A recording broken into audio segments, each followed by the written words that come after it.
A Native American awakening. A wakening of wakenings. A wakening is at hand. What you see here only represents a small token of the hard, physical, and written existing evidence. I present my case. He bears.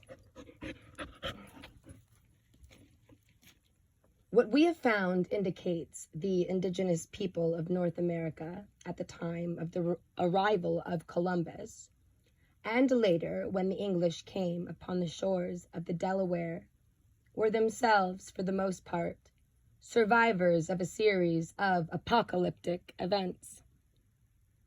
What if there were incredible civilizations here existing long before the coming of Columbus? And what if they were waiting for the return of those who said they would return? Word is bond. What if it were not mere myth, but fact?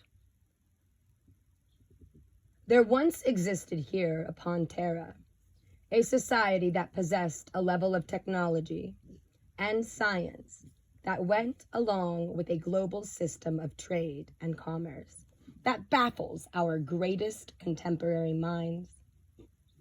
The why and how of its disappearance, along with the people who created it in their consciousness, can only bring wonderment. It is almost as if they just vanished overnight. Where, in some instances, like Machu Picchu, they left their food in their bowls, the urgency for a departure, it would seem, was so sudden. What could have occurred with such swiftness that whole races and entire species vanished completely? Here, deep within the mountains of the Americas, oh yeah, Americas, exist caverns with great rooms carved in living stone, testifying to this lost civilization. Not a few minutes' drive from Los Angeles, and as well not far from Washington, D.C. These places tell the story of a people who knew much more than we know in many ways. There are rooms with giant tables where those who sat at those tables had to be at least 12 feet high. They possessed a consciousness spanning the cosmos. Today, we can't even come close. I speak of fact, not fiction. I come from the West, where we will kick the dirt to test the soil. There are pyramids in Tennessee, larger than those of Giza. It brings up the question once again, who?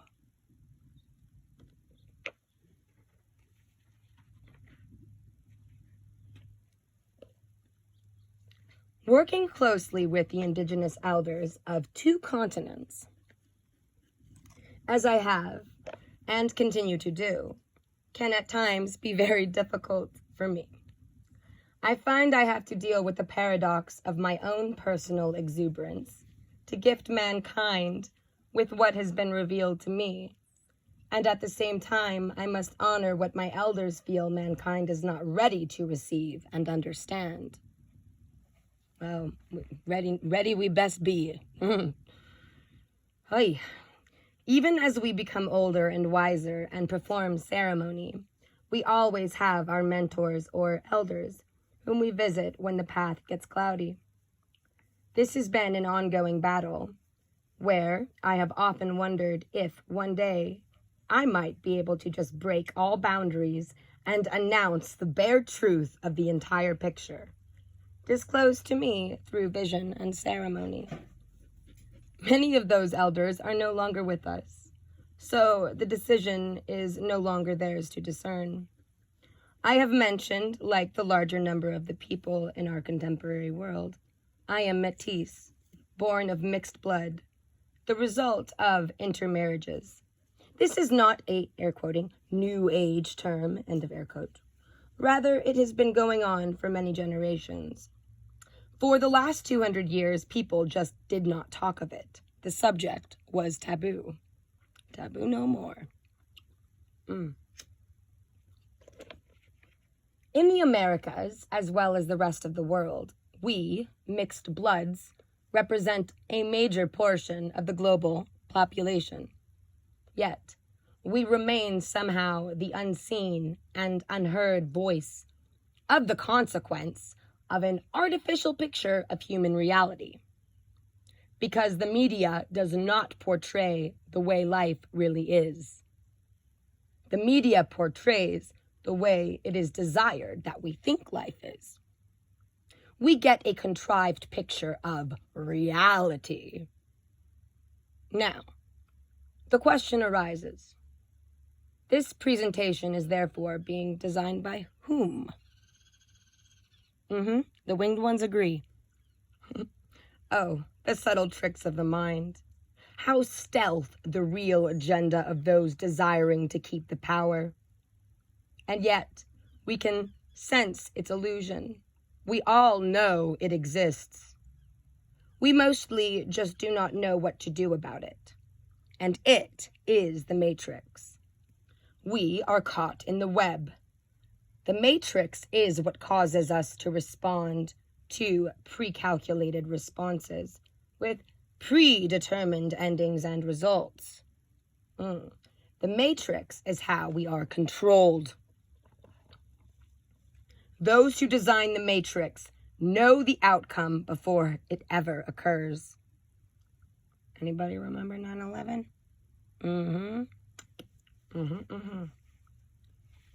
The Matrix is a multi-leveled chess game, and we the people have become little more than pieces upon the holographic game board.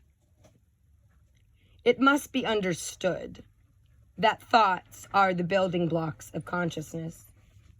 Consciousness dictates the way and manner we perceive our reality.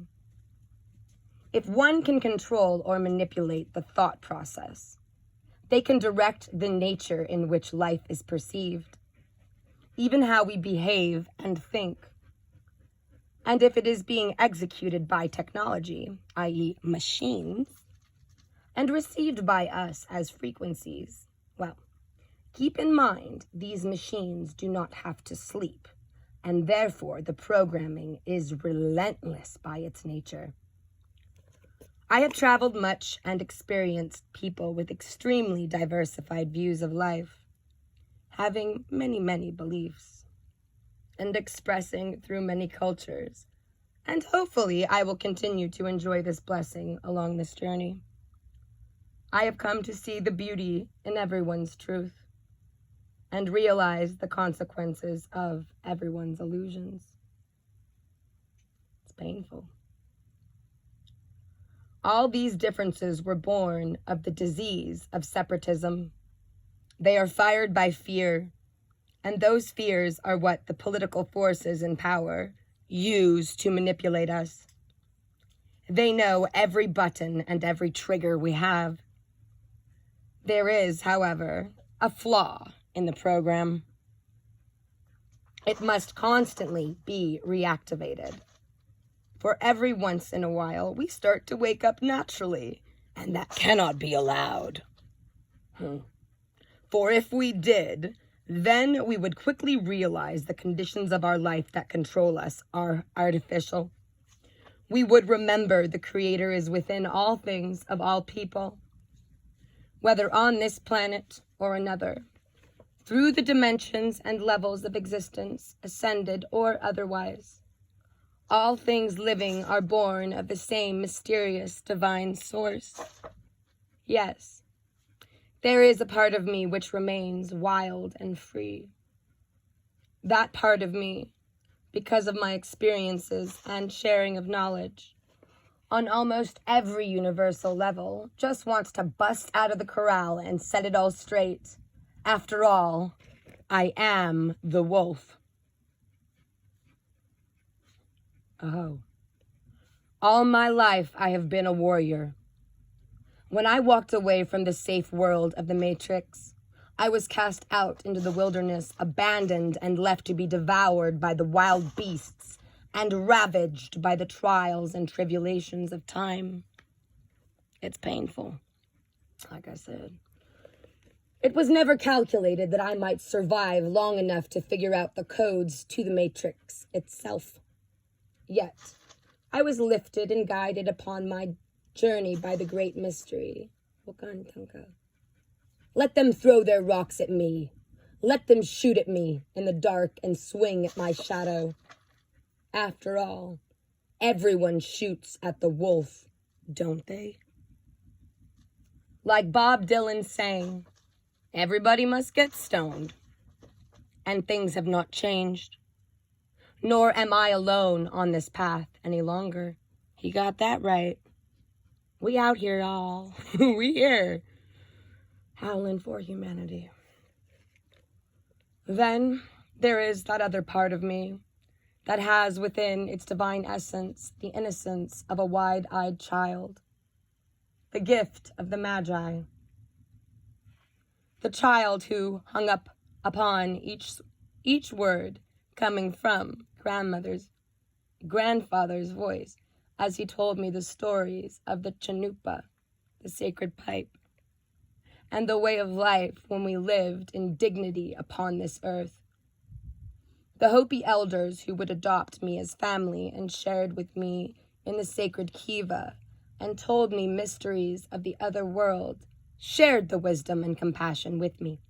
Hopi means peaceful ones. Never forget it. And then there were the elders who brought me to the temples of the Mayan. In the Himalayas, I met the living masters, individuals who changed my level of perception forever. This boy who sat alongside, Anar Sadat, talking of the magnificence of the ancient Egypt as the sunset embraced the pyramids at Giza. The boy, full of wonder, who watched the sun play upon the steps of the Parthenon in Athens. And there you hear the bombs in the background. And walked upon the same beach that Hercules washed upon after his ship wrecked in a storm. All these beings shared with me pieces of a mystical labyrinth of wisdom. Page 33, Days of Destiny, written by Dr. Robert Ghostwolf. Stay strong, peaceful warriors. Love is the key ingredient. Aho.